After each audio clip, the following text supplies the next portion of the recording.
Wow, last Sunday of the year, last talk of the month. My gosh, what a time, what a time. Yes, yeah, a new you, a new you. Well, what is it? It's an emerging world, right? That's the theme. So a new you. You know when you make a commitment, to change something in your life, we say that, everything unlike that comes up. Everything unlike that comes up. I don't really think that that's what happens. I think it's more like this. When we awaken to a behavior or a habit that we want to change in our lives, we also awaken to how many times we go unconscious in that area. I think that's really what happens. And I think it surprises us that we do act out so unconsciously in that area. And I think that's really what's going on.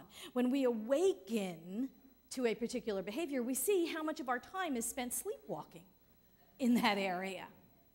I read somewhere, it said, the reason people awaken is because they have finally stopped agreeing to things that insult their soul. Isn't that awesome? The reason people awaken is because they finally stopped agreeing to things that insult their soul. So this last talk of the year, this last theme, the emerging world, I think it's appropriate at this time of the year, the time of the turning calendar. We get to review what has been. We get to set our intentions for the new year. And it's really funny that we make this a special time to do that, because really, honestly, you can do it any day. You can do it any time of the year you want. Every morning we awaken is a new day, really. Every hour is a new beginning. Every minute of any day can be the minute that we have a new thought. But, we have this group consciousness around the new year and about resolutions and all that stuff, so let's just go with it. It's a new year, it's a new you. Do you like that? It's a new year, it's a new you. Okay, so we usually begin by making resolutions, which anyway, don't like them. But we begin by making resolutions, but that's next week's talk, so I'm not really going to go into that too much. We'll talk about that next week. But we can talk about setting intentions. We set intentions for our lives. We say we are going to change. We believe in the power of prayer, and so let's start there. Ernest Holmes said, just saying I believe in prayer does no more good than standing in a garden saying I believe in the creative power of the soil and planting nothing. Okay? We simply cannot say we believe in the power of prayer and then just do nothing and expect results. Not going to happen. We can go with the new thought. We can stay with the thought of error. Or we can just stay in neutral, and nothing happens, because the universe is waiting on our welcome. The universe is waiting on our welcome. I remember years ago, I was trying to decide what to do with the house. The kids were getting bigger, they needed their own space, and I was trying to decide whether we should buy a new house, a bigger house, one with more bedrooms, or whether I wanted to have a contractor come in and put an addition on the house. And I couldn't decide. And I took 2 years. And I couldn't decide. And I would interview contractors, and I'd look at new homes, and I'd interview contractors, and I'd look at new homes, and I couldn't decide. And I was waiting for a sign from above. I was waiting for some outside thing to tell me what the right thing to do is. And the universe all this while is saying, when you decide, things will happen. When you decide, things will happen. The universe will rush in to greet when you decide. And finally, after 2 years, I had just had it. I had it, and I was like, forget it. I want this contractor, and I want it now. I've decided I'm going to put an addition on the house. Within 3 days, someone gave me a recommendation for a contractor. He came in. We fell in love. Anyway, as a wonderful contractor, he was the lowest bid of all of them. He started on time. He ended on time, and he came in under budget. I mean, really, he was a gift from God. He was a gift from God, and it all happened so perfectly and smoothly because I had decided what I wanted. I was co-creating. And nothing happened until I decided. So when we stay in neutral, waiting for some sign from the outside, we're really waiting for the sign from the inside. We're waiting for that decision. We can say we want change all we want, but if we don't make movement in that direction, if we don't make the decision, a whole lot of nothing happens. So we treat, that's what we call affirmative prayer, and then we move our feet. We start in the direction of our dreams. We start walking in that direction, and the universe rushes out to greet us, much like the father in the prodigal son story. When we turn, when we make the decision, when we finally decide what it is we would have, the universe rushes out to greet us. Pray for that new career, and then start making movement toward it. Maybe consider writing a resume. Maybe consider submitting them someplace. Maybe consider going to job fairs. Maybe put yourself in the path where your good can meet you. And when do we stop praying and moving? When do we stop praying and moving? When we manifest it. We stop when we have the manifestation. Don't stop until we get the manifestation. Why is it when you're looking for your keys, they're always in the last place you look? Because after you find them, you stop looking. It's always going to be in the last place you look. Okay? Don't stop until you get the manifestation. And so at this powerful time of the year when we're setting intentions for big changes, mighty manifestations, we're cultivating the life of our dreams, what happens? Well, about 3 weeks into it, we kind of fall by the wayside. That's really what happens. About 3 weeks into it, we go back to our habit patterns, don't we? Who here belongs to a gym? Raise your hand if you're a gym monkey, right? You go all year long? Okay. First of the year, what happens? You can't even get in, right? Every single person in all Greater San Diego is in the gym. Am I right? You can't even get on your favorite machine. The place is so crowded with people making their intentions to lose that 20 pounds. And then what happens? About week 3 or 4, you got the place to yourself again, you know? Because everybody goes back to their habits. They revert to their habit patterns, you know? How do we get out of that? How do we get out of that? You know, that backsliding. Because, you know, we have years of practice doing the things we don't want to do. We have years. So why does the new you trigger the old you? Did you think about that? Why does the new you trigger the old you? Here's my take on it. We are incredibly successful in our habits. We are incredibly successful at doing the things that we do so well, at doing the old behaviors. We can do them in our sleep. We can do them standing on our head. We are very comfortable and very successful. We have mastered our old ways. The new stuff, oh, good Lord, the new stuff, that's uncharted territory, isn't it? When you decide you're going to be a new you, you're going to do new things you've never done before, or you've done them before and you've failed at them.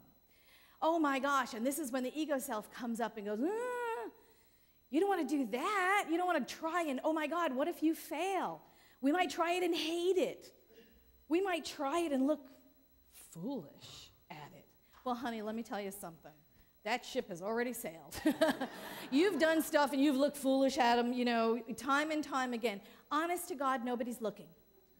Nobody's really looking. You know, we're so concerned about what other people might think of us, or we're so concerned about how we might look, we don't stop to consider, you know what? Nobody's really looking. Nobody's really looking because everybody's concerned about themselves looking foolish. Yeah. You know, we have to get comfortable looking foolish at something. But we let that fear talk stop us. I think sometimes we let that fear talk slide us right into that unconscious state, right into those old habits, because they are comfortable. And even if we're miserable, we're comfortable. We're comfortable in our misery. Doesn't that sound like a lot of fun? No, it doesn't. No, it doesn't, really. Deepak Chopra said this. He said, every time you are tempted to react in the same old way, ask yourself if you want to be a prisoner of your past or a pioneer of your future. Ah, that sounds really wonderful. So we start every year for the last 5 or 6 or 10 or 20 years, whatever, saying, I'm going to go to the gym starting day 1, and I'm going to lose that 20 pounds, and by golly, this year, I mean it. This year, it's going to be different.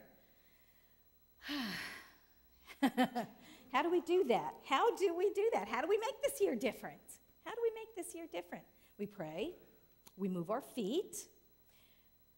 What keeps us going in that direction of our intention and can keep us from falling back into the old habit patterns? We pray. We get really, really clear on what it is we want. We plan, right? We get a gym membership. We go to the gym. We commit. I'm going to do this 2 times a week, 3 times a week, 5 times a week, whatever your plan is.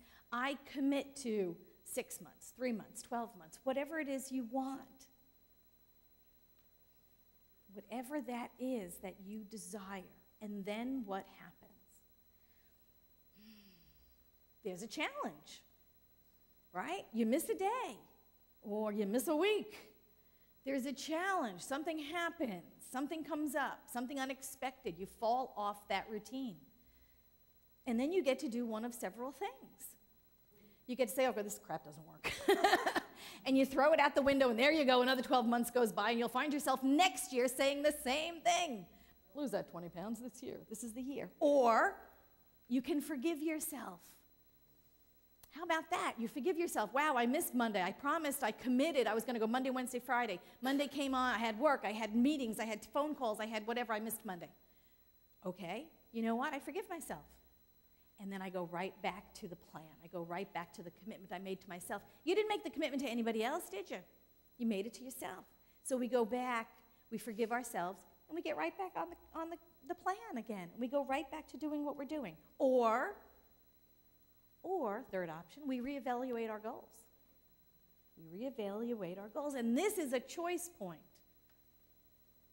Excuse me, this is a choice point. This can be a crisis of faith, maybe. But this choice point is very important. We can use the falling off place as a temporary setback and get right down to it, get right back. We can use the temporary setback as a thing to go, I'm not worthy, I'm not worthy, I'm not worthy. We can use it as an excuse to beat ourselves up, to tell ourselves we're a failure, and just go sliding right back into the old behaviors. I'm not worthy. This is the idea of sin and redemption. This is why sin and redemption doesn't work, because it starts with a false assumption. It starts with the assumption that we're sinners. It starts with the assumption that we're broken to begin with. So this is why sin and redemption doesn't work. This is why penance doesn't work, because when we begin with the false idea that there's something wrong with us, when we are redeemed, when we have salvation, we go right back to the old behavior. Why? Because we're broken to begin with, and we don't deserve any better. And this is why sin and redemption does not work. It starts with that false assumption. We're sinners. We're failures. We're broken. So all redemption does is it gives us permission to fail again. We must fail again. We're sinners. There's something wrong with us. We're broken. So we can try again. We can give up on ourselves because we're not worthy, or we can reevaluate the goal. That's another choice. Go back to the original intention. What is the original intention? What do we really want? Are we being honest with ourselves? Is it our intention, or is it someone else's? Is it what my mother wanted me to do? Is it what our culture expects me to do? Is it what my family wants me to do?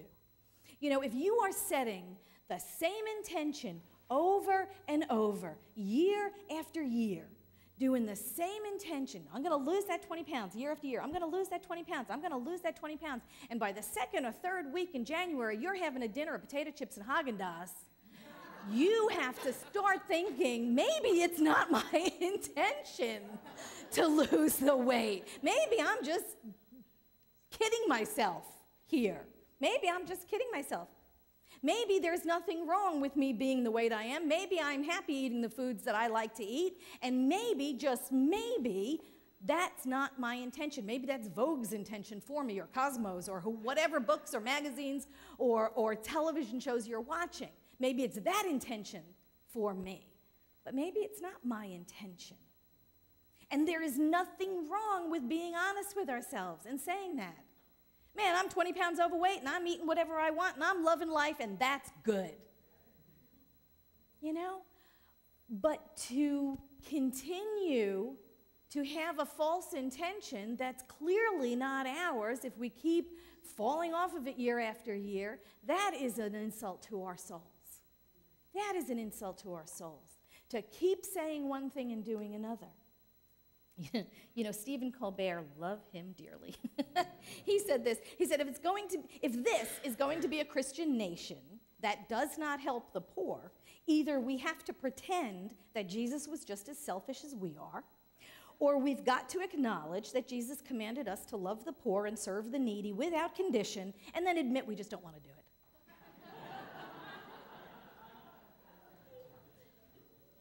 So it's healthier for us to be honest. To be honest. It is healthier for us to be honest than to insist on a false intention and fail at it year after year after year. I'd rather be fat and enjoy the food that I love and say, that's my priority. That's my priority. And if the time changes when I decide to get rid of that 20 pounds, then I'll seriously do it when it's my decision and I'm doing it for me and not for Vogue magazine or Cosmopolitan or what it's on television. Let's be honest with ourselves. So we go back to the original intention, and after careful consideration, after prayer, after visioning, after meditation, we reflect on our original intention. We say, yes, by golly, yes, that is mine. That is mine to do. Then you have to have the tools to achieve it. You have to have the tools to achieve it. In Romans, I love it, in Romans 7:15, Paul said this, he said, for that which I do, I allow not. For what I would, that do I not. But what I hate, that I do. And isn't that all of us? Isn't that the human condition? Man, I have time to do the stuff I shouldn't be doing, but I can't do the stuff that I really have pledged myself to do. I just don't get around to doing it. And they said that over 2,000 years ago, so, you know, I mean, it's obviously a human condition. So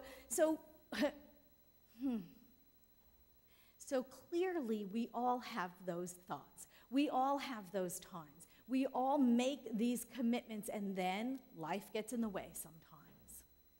And we are at choice right then and right there. Do we just throw the whole thing out?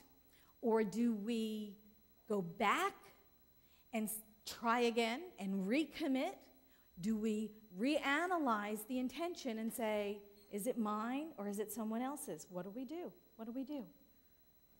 We have those times when we fail, when we miss the mark. You know, we sin. According to the Bible, that's what it means. We miss the mark. It's an archery term.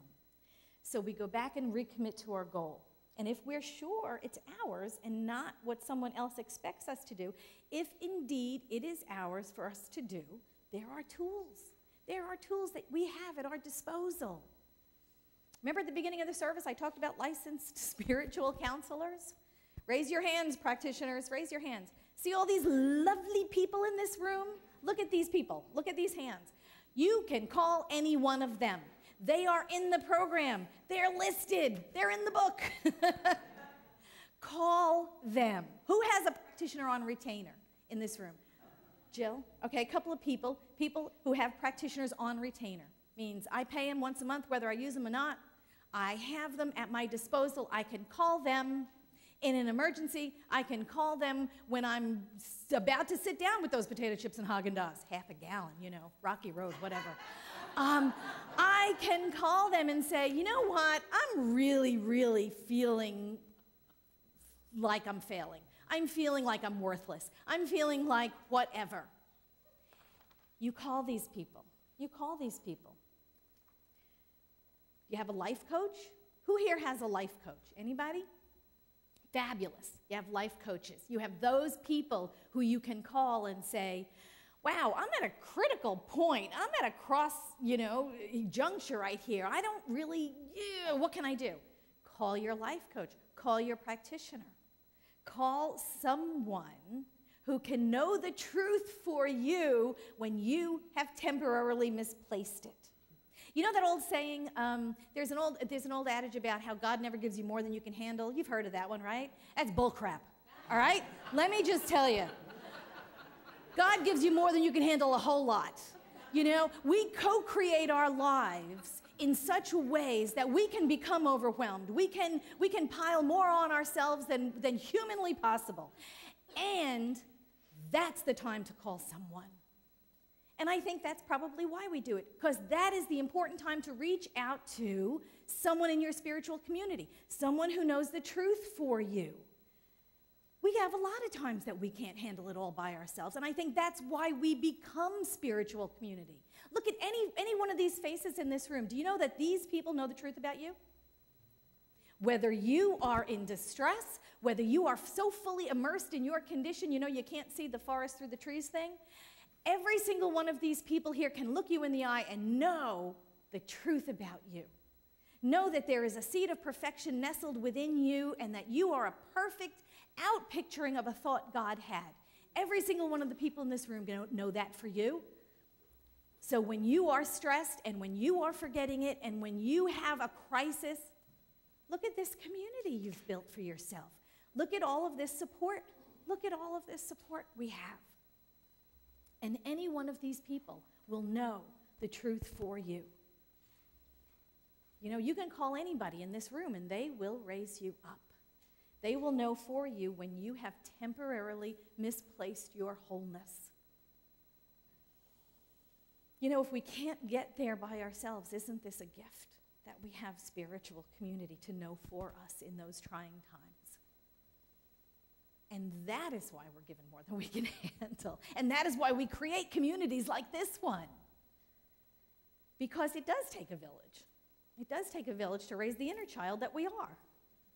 Ernest Holmes said this. He said, if you will take the time daily to sense the presence of life within you and to believe it, to accept it, it will not be long before the life you have known will gradually disappear and something new will be born, a bigger, better, and more perfect you. You will pass from death to life, from lack and want to a greater freedom, from fear into faith. From a sense of being alone, you will pass into a realization of oneness with everything, and you will rejoice in this oneness. That's the new you. That's the new you. Your soul, our soul, is just aching to express that. So how do we begin? How do we begin? I think we begin by taking those questions into meditation and envisioning. Take them into prayer. Some of those questions to consider. What do I really want? What do I really want? Sit with that one for a while. What am I really ready to do about it? That's a whole other question, isn't it? What do I want? What am I really ready to do about it? Am I really willing to go outside of my comfort zone? Am I really willing to go outside of my comfort zone? How long am I willing to keep at it? How long am I willing to keep at it? And the last one, I think the most important one, am I being honest with myself about this? Am I being honest with myself about this? Make this your spiritual practice for the new year. Make those 5 questions your spiritual practice for the new year. You want a new you? Let it out. The new you is already within you. Drop the false assumptions. Drop the false beliefs. The new you is just aching to express through you and as you into the world. Tennyson said it so well when he wrote the poem Ring Out Wild Bells in 1850. Ring out wild bells to the wild sky, the flying cloud, the frosty light. The year is dying in the night. Ring out wild bells and let it die. Ring out the old, ring in the new. Ring happy bells across the snow. The year is going, let it go. Ring out the false, ring in the true. Ring out the grief that saps the mind. For those that here we see no more. Ring out the feud of rich and poor. Ring in redress to all mankind. Ring out a slowly dying cause and ancient forms of party strife. Ring in a nobler mode of life with sweeter manners, purer laws. Ring out the want, the care, the sin, the faithless coldness of the times. Ring out the mournful rhymes, but ring the fuller minstrel in. Ring out false pride in place and blood, the civic slander and the spite. Ring in the common love of good. Ring out the narrowing lust of gold. Ring out the 1,000 years of old. Ring in the valiant man and free, the larger heart, the kindler hand. Ring out the darkness in the land. Ring in the Christ that is to be. That is us.